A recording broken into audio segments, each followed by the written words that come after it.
देखिए, ये जो यूपीएस है ये एनपीएस से भी ज़्यादा बदतर और ख़राब है।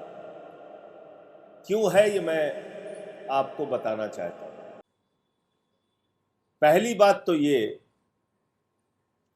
कि आप 10% कर्मचारियों की सैलरी का हिस्सा काटेंगे जब तक वो नौकरी करेगा। मान लीजिए 40 साल नौकरी कर रहा है तो 40 साल तक आप वो पैसा काटेंगे और वो पैसा सरकार अपने पास रख लेगी। तो कौन सी पेंशन दे रहे हो भैया आप? कौन सी पेंशन दे रहे हैं आप? कर्मचारी का ही पैसा अपने पास रखकर ढिंडोरा पीट रहे हैं कि आप पेंशन दे रहे हैं।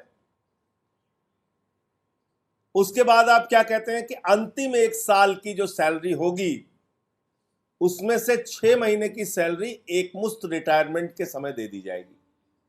मान लीजिए 12 लाख है 1 साल की सैलरी, तो 6 लाख कर्मचारी को दे दी जाएगी।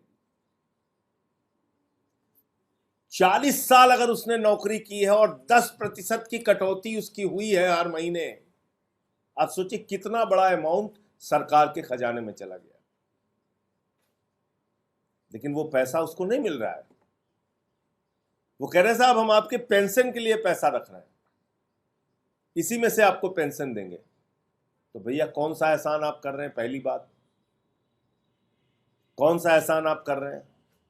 दूसरा, आपने क्या किया, इसमें एक नियम बना दिया कि 25 साल की नौकरी पेंशन पाने के लिए करना जरूरी है।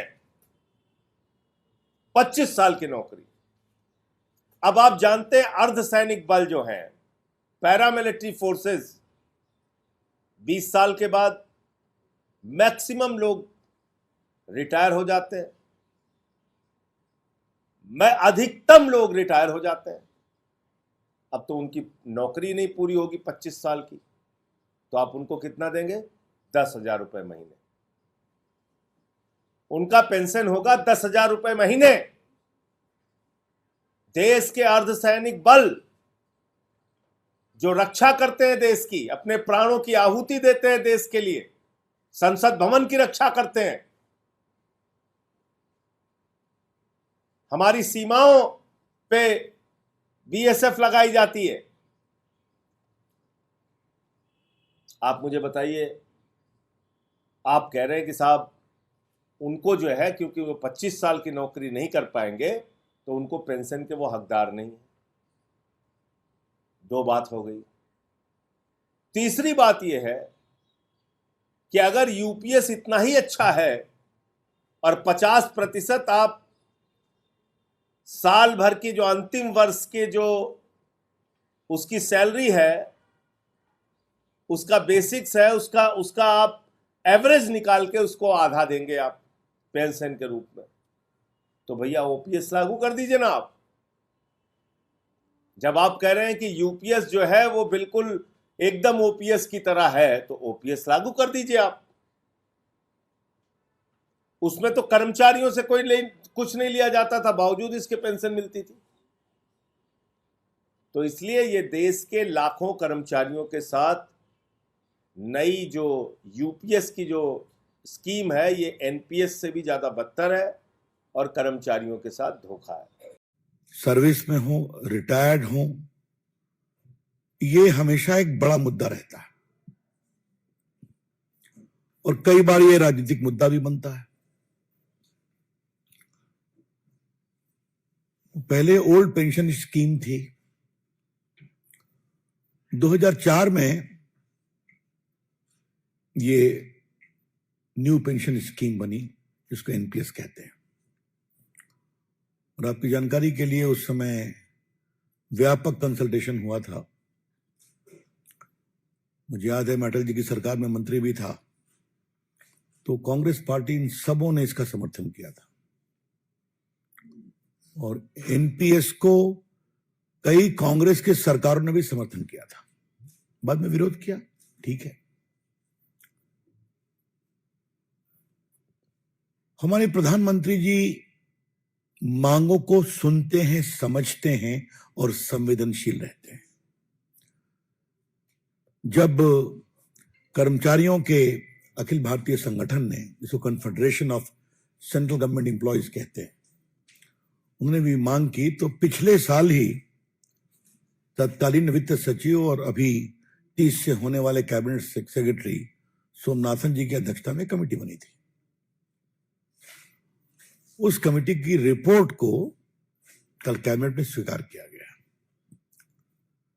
कल सरकार की ब्रीफिंग में उसको बताया गया है, तो मैं विस्तार से रिपीट नहीं करूंगा, सिर्फ कुछ छोटे बिंदुओं को बताऊंगा। नंबर 1, भारत सरकार के लगभग 23% कर्मचारियों को 50% एश्योर्ड पेंशन तय हो गया। 50% एश्योर्ड पेंशन का मतलब क्या हुआ? आपके रिटायरमेंट के साल के 12 महीने का जो एवरेज होगा उसका 50% मिलेगा आपको।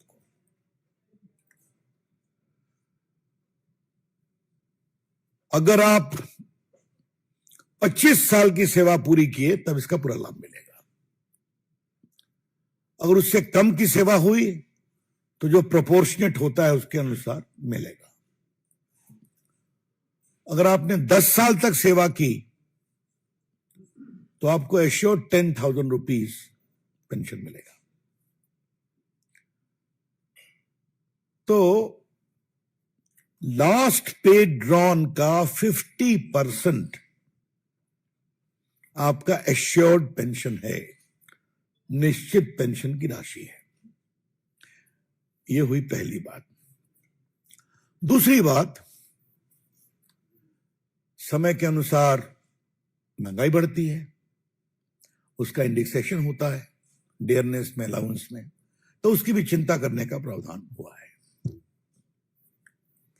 और तीसरी सबसे महत्वपूर्ण, अगर आप गुजर गए तो आपके परिवार को भी 60% का फैमिली पेंशन मिलेगा।